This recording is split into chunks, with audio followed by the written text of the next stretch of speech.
Vice ganda unang araw sa pagbabalik sa Showtime Live.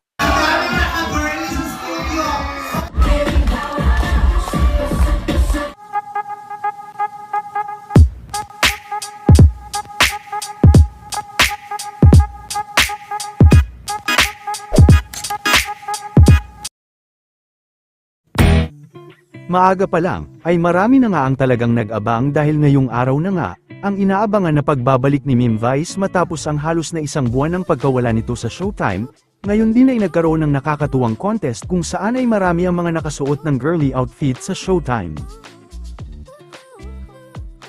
Hindi rin napigilan ni Vice na maglabas ng saloobin tungkol sa isyu na hinaharap ngayon ng ABS-CBN. Masaya syempre.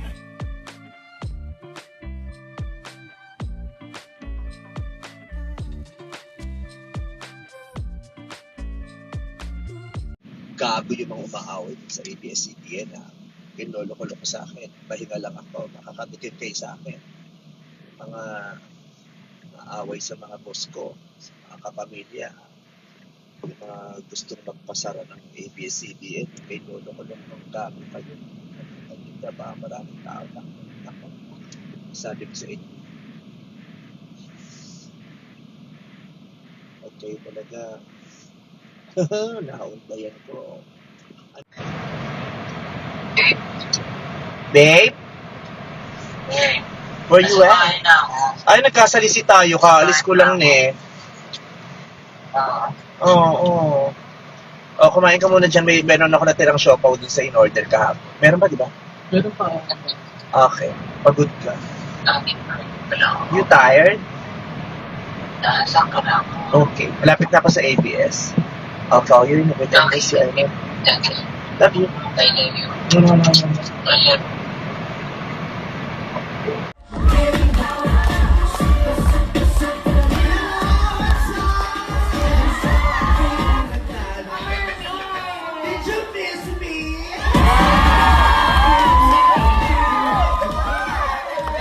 So, oy, namiss ka namin ha! Namiss ka namin! Oh, yeah? Kanina ganda-ganda ako sa sarili ko, nakatingin ako sa langit. Tapos pagtingin ko si Ayo nakatingin sa akin. Alam mo kung ano sabi niya? Sabi? Hanggang kailan ka ganyan?